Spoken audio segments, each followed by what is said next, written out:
On this journey of element types meshing and the importance of a converged mesh, this video is going to focus on the convergence of the mesh tools that are available within Autodesk Inventor Nastran, but similar tools are also available in the other finite element analysis packages that are currently available from Autodesk, including Inventor Simulation and Fusion 360, just for your sake of knowledge.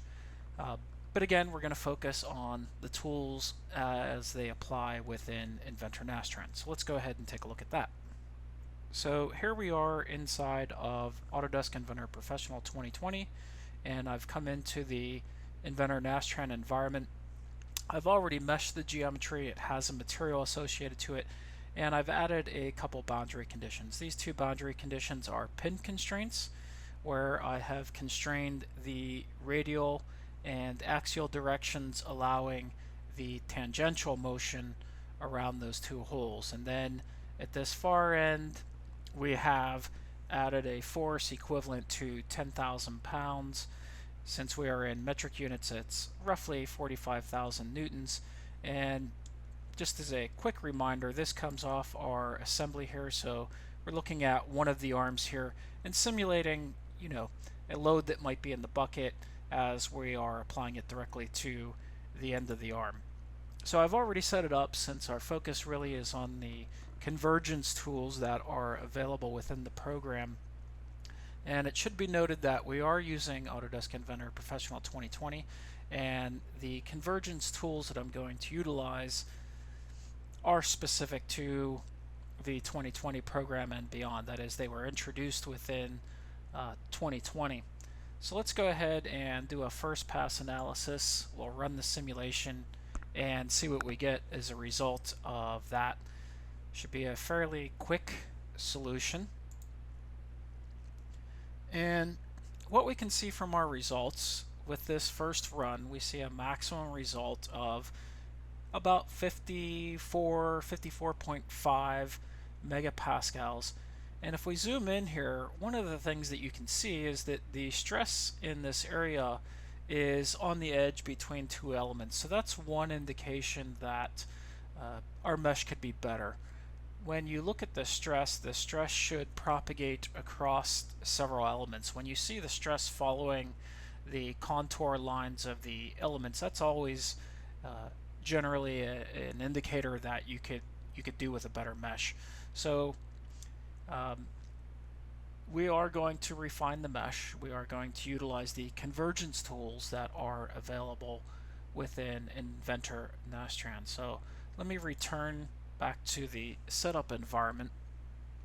And in order to converge upon the mesh, one of the things that we certainly could have done was just gone in to the results there, and we know that I have approximately 100 millimeter mesh size on here, and I could write down on a piece of paper or on an Excel sheet that at this mesh size I obtain this stress result, and then I could go into the mesh settings and I could reduce this, say from the 100 millimeters to 90 millimeters or 80 millimeters, run the analysis again, and again note down what my results are, and then I could map the differences out, what that change of stress is between my first result and the second result and the third result. So that would be a form of manual mesh convergence. And then I can set my own criteria on when I want to stop that process. So maybe after 3 times or 4 times reducing the element size by 10 millimeters globally, perhaps what I see is that the stress is changing by less and less, and finally I get to a point where I say, okay, this is, with reasonably good changes in mesh size, converged upon a solution, and I could stop at that point. But again, all 3 of the programs that we currently have available have some automatic convergence routines available with them. So within Inventor Nastran, the way that I access it is with this little icon right here, and then this will bring up a dialog, and we can choose to have it either run through global refinement, where if I click this option, it will refine all the elements on this geometry and then give me what those results are with those different mesh sizes. Or we can have it locally refine the mesh for us automatically, which is what I'll let it do. And you have some options in here. And the first one here is the number of refinements. So it's either going to converge within these 5 iterations, or it's going to kick out and say I was unable to converge within these 5 iterations. So it's just a way to stop it from going on and on and on through some infinite number of analyses if something were to cause this particular model to not converge. So I'm going to leave it at 5. And then the next thing is the stop criteria. So currently it's set to 5%. So that is when the change in stress from one iteration to the prior iteration, or from the prior iteration, is 5% or less. Then it will stop refining the mesh and stop performing subsequent analyses. So this is really another way for it to kick out of the analysis. And then we have our refinement threshold. And this value is between 0 and 1, and right now it's set to 0.9, and what that means is that 10%, right, we've assigned a 0.9, so what remains is 10%. 10% of the elements is what it's going to initially choose to refine. And then we have our refinement factor, and what this is saying is as we go into the next refinement, the subsequent refinement, then you can increase the number of elements that it's going to choose to refine by 1.5, so it's a multiplier. And finally, what we need to do is choose to include it in the analysis.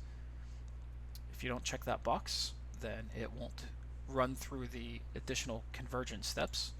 We'll say OK, and at that point we can choose to run the analysis. So it's going to create the mesh.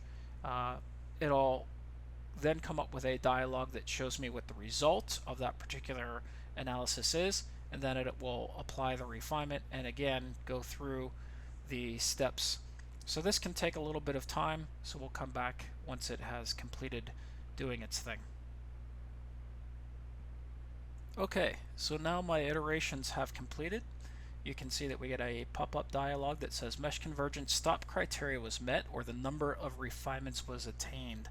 So remember, there's 2 ways for it to exit out. One is you had set the maximum number of iterations and it reaches that maximum number of iterations, perhaps it hasn't converged and it stops, or if it reaches the criteria about the percent change. So let's go ahead and say OK and see what we have. And if that dialog closes, the graph closes, we can just access this icon right here to bring that back up and take a look at what we have. So there is our first result, and we remember that one from when we looked at the results prior, and it was somewhere around 54.5 megapascals. And then we add some refinement, and you can see that it jumps up to about 57.74 on our first refinement solution. And then in our second refined solution, it jumps up to 61.28.